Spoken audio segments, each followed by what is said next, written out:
Galera, tudo bom com vocês? Eu espero que sim. Vamos então aí para a primeira do ano aí, primeira de 2026 da sua série, né? Da nossa querida série aí, sua dose semanal de análise on-chain, tá? Tirei aí um tempo de recesso essas últimas 2 semanas e agora estou de volta aí para trazer os principais dados on-chain e off-chain. E pô, 2 semaninhas afora aí, o mercado parece que já mudou totalmente o sentimento, né? Na verdade, essa semana foi uma semana bem volátil, né? Tanto para cima, tanto para baixo. E eu vou mostrar para vocês os principais dados aí, tá? Então, como de costume, eu gosto de ficar enrolando muito. Se você gosta desse tipo de conteúdo, se você está curtindo essa série aí que eu pretendo trazer toda semana para vocês, tá? Não esquece de se inscrever no canal, ativar o sininho, deixar o like, porque isso ajuda bastante. Eu tô com uma meta aí de chegar aos 1.000 inscritos aí nesse canal do YouTube, então peço que vocês me ajudem aí nessa caminhada. E bom, sem muitas delongas, vamos pro que interessa que é o nosso conteúdo, tá? Primeiro ponto, né, galera? Eu queria começar aqui o nosso vídeo com esse print aqui, né? Para mostrar que o ciclo de 4 anos do Bitcoin, enfim, foi quebrado, né? Isso é uma parada aí que a gente já fala há um tempo já, né? Que essa parada do ciclo de 4 anos foi pura, como eu posso dizer, sorte, não vou dizer sorte assim, mas não era algo que não dava para ficar se baseando, né? Que são 3 anos de alta e um ano de queda. Não dava mais para ficar se baseando, até porque são novos players que estão entrando dentro do mercado, né? São players que têm um pensamento totalmente diferente, que eles atuam, né, no mercado tradicional, né? Tem muitos players que hoje estão entrando aí dentro do Bitcoin, né? Principalmente as treasuries companies, né? Países e tudo mais, que não estão entrando para tradar um ciclo de 4 anos. Não, os caras estão com um pensamento, né, de 5, 10, 15 anos lá na frente, tá? Então era óbvio que isso uma hora ia quebrar, né? Esse ciclo de 4 anos, e como vocês podem ver, né? 2025 foi um ano de baixa para o Bitcoin, né, digamos assim, né, com uma queda aí de mais ou menos aí 6%, né, uma queda pífia aí, basicamente a gente ficou no 0 a 0 aí, digamos assim, né. E bom, o que a gente tem visto aí, né, voltando aqui pro nosso assunto, né, de costume, os ETFs, né? A gente até teve um início de ano muito forte aí nos ETFs spot de Bitcoin. A gente teve entre o dia 2 e o dia 5 ali de janeiro, né? Que foram os 2 primeiros dias úteis do ano, né? Entradas que totalizaram mais de US$ 1 bilhão em apenas 2 dias, tá? Porém, conforme os dias foram passando, a gente teve o dia 6, dia 7 e dia 8. Hoje, quando eu tô gravando esse vídeo, é no dia 9, tá? A gente teve aí saídas, né, que fizeram, quando a gente coloca no mensal, a gente estar no positivo, mas um positivo bem pífio ali, né, com uma média aí de 40 milhões aí até o momento no positivo. Lembrando que, cara, 3 dias atrás a gente já tava com 1 bi aí, né? A gente já tinha praticamente suprido toda a saída que a gente teve em dezembro, que foi na casa dos 1 bi também, né? Então a gente vê como que o mercado é muito louco. Quando a gente pega os outros ETFs aqui, dando só um overview, tá? O ETF de Ether aí, até que ele tá um pouquinho melhor, né, do que os ETFs de Bitcoin. Por incrível que pareça, ele está com um capital maior, né, e traz um fluxo positivo maior no mensal do que o próprio ETF de Bitcoin, cerca aí de 3, 4 vezes mais do que o Bitcoin, né? Isso é bem interessante aí, né, da gente entender, quem sabe se esse movimento continuar, a gente possa ver um movimento que foi muito parecido ali em meados de junho, julho ali, né, quando os ETFs de Ether começaram a flipar os ETFs de Bitcoin, né? E aí a gente teve toda aquela guinada, né, o Ether e todo o seu ecossistema, e até mesmo altcoins fora do ecossistema do Ether, começando a ter uma performance melhor, né? Mas, cara, é muito cedo para dizer isso, e a gente vê que as entradas são bem pífias comparado ao que a gente teve ali em meados de julho, junho, né? E a gente tem também outros ETFs de Solana também, estão até que performando com uma certa consistência, tá? A gente percebe aí mais aí dias, o último dia de saída que a gente teve nos ETFs de Solana foi em meados do dia 3 de dezembro, tá? E no mensal aí segue no positivo, e por incrível que pareça, mais positivo no mensal do que os ETFs de Bitcoin. Loucura, né? Loucura. Os ETFs de Link também, que eu tenho ficado de olho, não ganharam tração ainda, né? Então, sobre os ETFs, né? E um ponto interessante, tá? Histórico isso daqui, tá? Os ETFs de Bitcoin aí bateram. Agora eles detêm em torno de 7% de todo o supply circulante do ativo, tá? Então, de todos os bitcoins que já foram minerados estão aí disponíveis, 7% é dos ETFs spot de Bitcoin, tá? São cerca de 1,3, quase 1,4 milhões de unidades na posse desses players. E detalhe, né? Agora, esse mês agora, se eu não me engano, entre o dia 10 e dia 20, os ETFs spot de Bitcoin fazem aí 2 anos, né? Então, em 2 anos, os caras já paparam aí 7% de todos os Bitcoins, tá? Então, isso é bem interessante da gente analisar, tá? Falando um pouquinho de sentimento do mercado, essa parada é bem interessante porque, como vocês podem ver, no dia 6 de janeiro a gente bateu no Free and Greedy Index, né? 44 pontos. Cara, e a gente não chegava nesse patamar desde meados de outubro de 25. Então a gente vê como que a gente teve ali um final de ano bem pessimista, né? Então a gente bateu aí, chegamos a ter de 44 pontos e agora, né, dia 9 de janeiro aí, né, praticamente 3 dias depois aí a gente já caiu para 27 pontos. Então a gente chegou muito próximo ali de entrar em um patamar de neutral, né, de neutro ali. E agora estamos em fear de novo, em medo de novo, né? Então a gente percebe como o mercado é volátil na questão de sentimento, né? Falando um pouquinho agora, né, dos pontos, eu acho que eu sempre falo que são pontos importantes aqui quando a gente fala do mercado de derivativos, tá? Quando a gente pega o heatmap aqui, ao analisarmos as principais zonas de liquidação, a gente percebe o quê? A gente chegou muito perto ali no dia 6 de janeiro de pegar aqui essa que seria até agora a principal zona de liquidação, a principal concentração de liquidez aqui no Bitcoin, que está na casa dos entre 94 a 95 mil dólares, tá? A gente tem um aqui, ó, se a gente pegar aqui, só nos 95 mil dólares a gente tem 3,5 bilhões de dólares para serem liquidados caso o preço rompa essa margem, tá? E isso é muito forte porque se a gente conseguir romper isso daí, a gente pode ser um gatilho, um estilingue para a gente conseguir, né, romper outros patamares de preço. A gente percebe como tem concentração de liquidez aqui. Lembrando que eu estou no time frame aqui de 3 meses, tá? Então é bem importante a gente deixar claro isso, tá?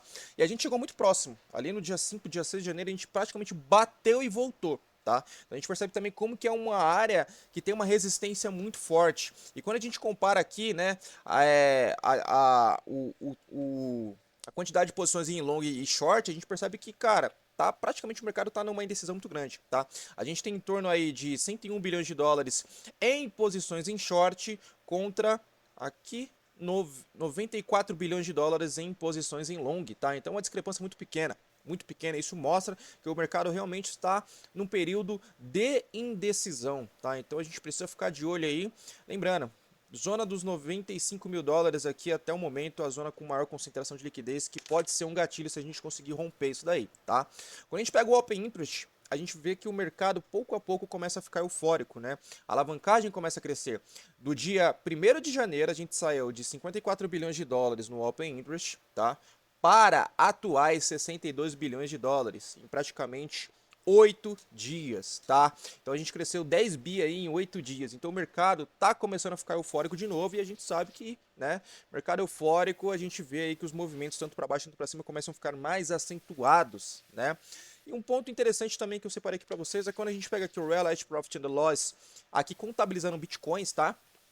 A realização de lucro e a realização de prejuízo, a gente percebe que pouco a pouco esse gráfico vai caindo, tá? E isso é interessante porque isso dá uma amenizada aí, tanto na questão, né, de realização de prejuízo, tanto na realização de lucro, tá? Então se a gente conseguir começar a ver o mercado mais estável nessa questão de realizações, isso seria muito interessante, tá?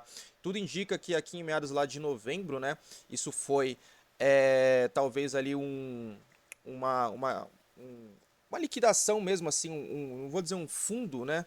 Mas um topo nas liquidações, digamos assim, né? Nas realizações. E agora a gente vê esse indicador caindo bastante, tá? Começando a se estabilizar, tá? Isso seria relativamente bom aí pra gente. Quando a gente pega as principais zonas aqui de preços aqui, né? As principais suportes, zonas ali, o que a gente começa a ver, tá? Primeiro ponto.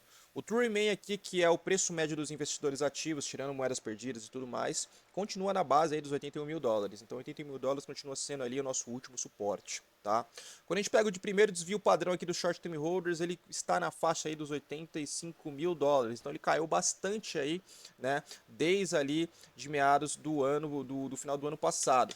E aqui, essa linha vermelha aqui, que é o preço médio dos investidores de curto prazo, que a gente percebe, ó, desde ali de meados de novembro, que estava em torno dos 108 mil dólares, a gente já está aí em 98 mil dólares. Então o preço médio dos investidores de curto prazo está abaixo dos 100 mil dólares já O que isso significa? Que eles estão aí pouco a pouco, continuam acumulando e continuam melhorando o seu preço médio. Tá? Isso é bom porque quanto mais esse preço cai, mais fácil fica para a gente subir, né, ficar com o preço acima, né, do Realized Price do Short Term Holders, que aí traria mais uma segurança, mais um nível de suporte ali para a gente se manter o preço. Tá? Quando a gente pega aqui o MVRV, né, em neutro aqui, a gente percebe que ele está na casa dos 102 mil dólares, né?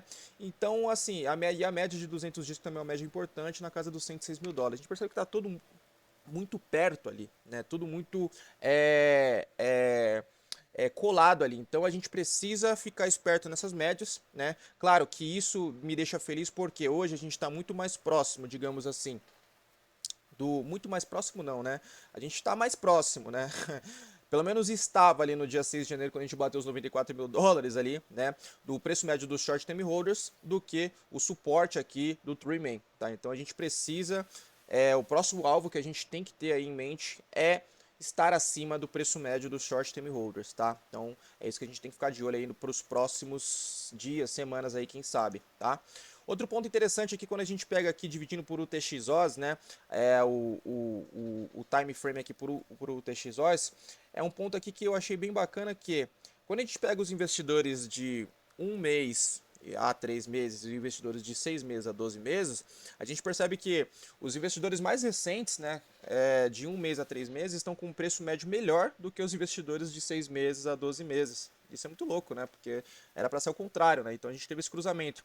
Investidores de 1 a 3 meses estão com preço médio na casa dos 96 mil dólares e os investidores de 6 meses a 12 meses estão com preço médio na casa dos 98 mil dólares, né? Então é interessante a gente ver esse patamar, que parece que a galera que está comprando agora, né? A galera mais recente está fazendo melhores compras aí, digamos assim, tá? Outro ponto interessante também, que é o indicador que eu costumo dizer que é o indicador de bear market, né? Para quem já viu os últimos vídeos dessa série sabe que eu sempre gosto de trazer esse indicador, que basicamente esse indicador aqui ele trabalha com essa média móvel de 2 anos aqui, a simples, né? Que é essa linha vermelha, e a média móvel aqui de 2 anos por 5, né? Que seria essa média móvel verde aqui em cima, tá? E esse indicador, todas as vezes que a gente caiu abaixo dessa média móvel aqui, né? A vermelha, foram períodos de bear market, né? Então a gente percebe aqui, ó, meados de maio de 22, ali, todo aquele período a gente ficou aqui abaixo dessa média móvel, né? A gente teve ali dezembro de 2014 até o final de 2015, a mesma coisa. Ali em meados de 18 que a gente teve um flashzinho ali, rápido ali, né? E como eu tenho comentado nos últimos vídeos, a gente tem ali cada vez mais flertando com essa média móvel. Claro, a gente teve ali um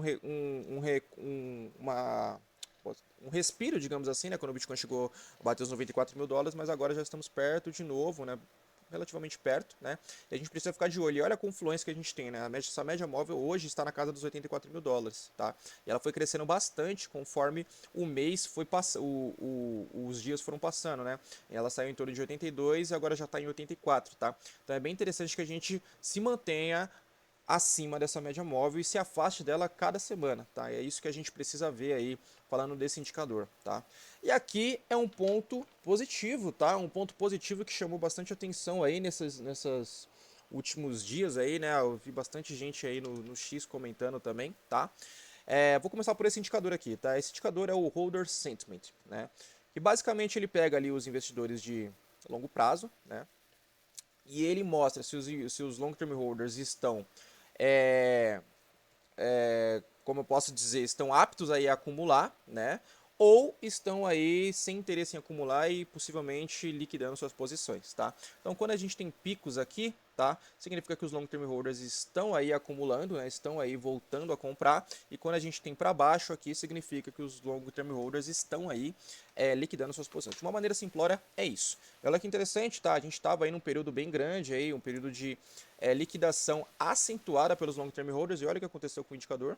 O indicador ele ficou ali, né, alguns dias no positivo e agora ele está bem flertando ali na linha, basicamente indicando que long term holders estão mudando o seu sentimento aí, né? E pode estar começando a ver aí uma oportunidade de acumulação, né, nesse patamar de preço. E eu trouxe outros indicadores relacionados a long term holders que mostram uma confluência com esses gráficos, tá? Esse daqui ele é mais em tempo real, então ele é mais rápido e mais acentuado, mas a gente percebe que também a gente teve o mesmo movimento, tá?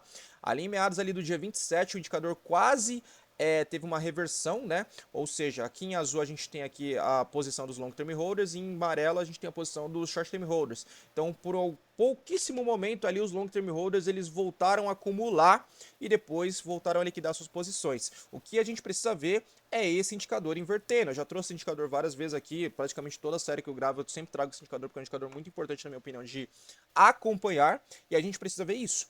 Long term holders voltando acumular, porque isso vai dar aí mais, como eu posso dizer, mais segurança aí nesse período de mercado que a gente tá?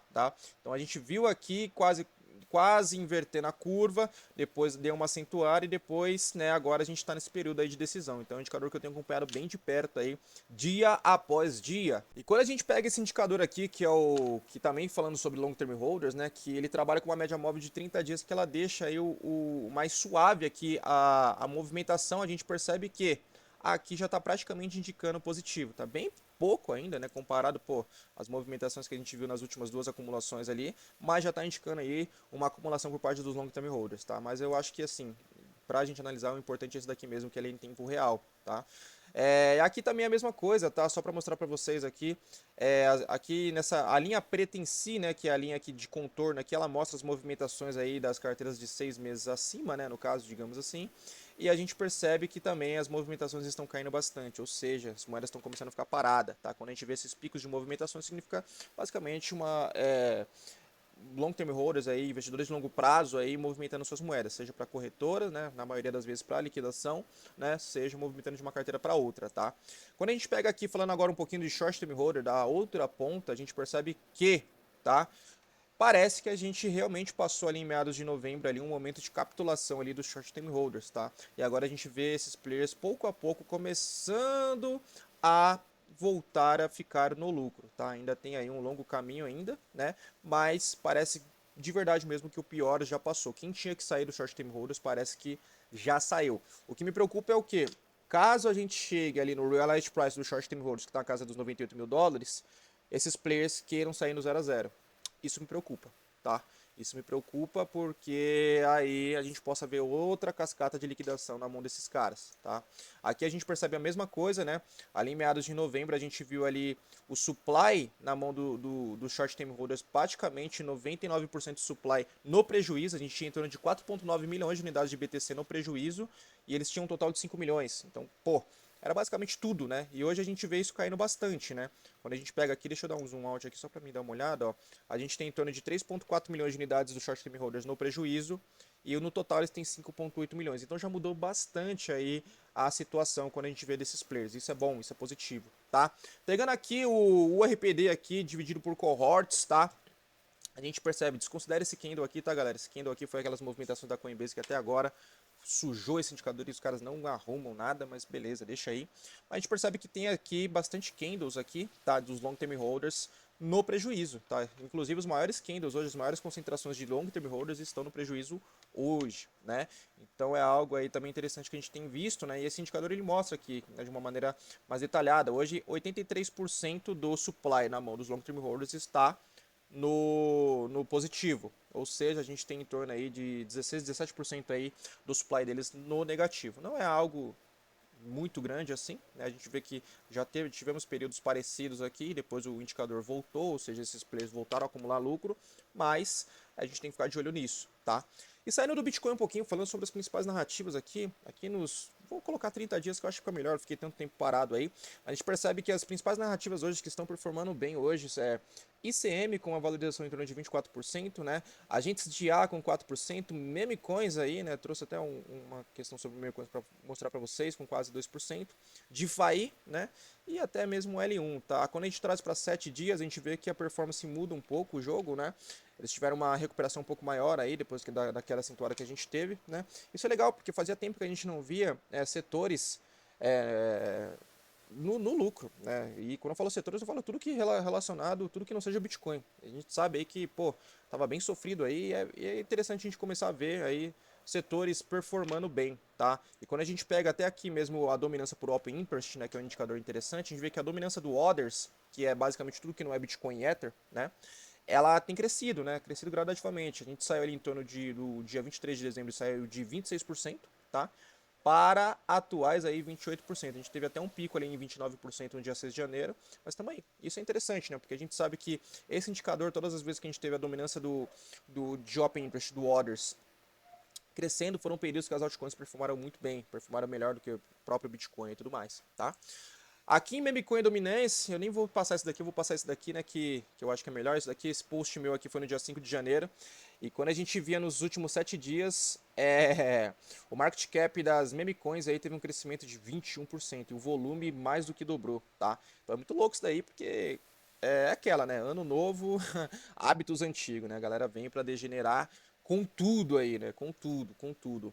E por último, tá, galera? Falando aqui, olha que muito louco essa parada, né? O tio Sailor começou aí o ano com os dois pés na porta, tá? Comprando em torno de 1.287 unidades de Bitcoin. De verdade, deixa aqui nos comentários, mas eu não lembro de uma compra dele assim que foi maior do que isso, tá? Eu não me recordo uma compra tão grande assim do Sailor, tá? Então ele já começou o ano com os dois pés na porta aí, segundo fontes aí, foi justamente por ele saber que aquele processo da MSI lá não ia dar em nada, né? Então ele já entrou com os dois pés na porta e veio com tudo, tá? Então é muito louco isso daí, tá, galera? E por último, tá, galera? Queria mostrar pra vocês aqui, falar novamente da Neobankless, tá? A Neobankless aí, que é uma solução muito bacana pra quem aí quer dolarizar o seu capital de uma maneira tranquila, rápida, com uma interface totalmente simples e, como eu posso dizer, bem friendly aí, bem Web 2 friendly, né? Na minha opinião é mais fácil usar a Neobankless do que até mesmo usar o aplicativo da Nubank que eu uso aqui no meu banco, tá? Eu vou deixar o link na descrição aqui. Eles têm um cartão muito bacana aí, um cartão que você pode escolher entre o Visa Infinity e um cartão que é mais simples, gratuito, e ele te dá, esse cartão é o único cartão que te dá cashback em ações tokenizadas, tá? Então imagina que toda compra que você faz ali, você recebe um pedacinho da Apple, do McDonald's, da Nvidia. Então algo muito bacana aí, tá? Vou deixar o link aqui embaixo, aqui na descrição desse vídeo. E bom, galera, é isso, tá? Espero que vocês tenham gostado dessa dose semanal aí de análise on-chain, tá? Na semana que vem não teremos esse quadro porque eu estarei em viagem aí, mas acompanhem lá as minhas mídias sociais, meu Instagram. Eu vou visitar algumas fábricas de mineração de Bitcoin aí, vou trazer bastante conteúdo cripto aí pra vocês lá. E é isso, galera, nos vemos então na próxima dose semanal de análise on-chain. Não esquece de se inscrever, curtir, ativar o sininho e mandar esse vídeo para o seu amigo. Tamo junto!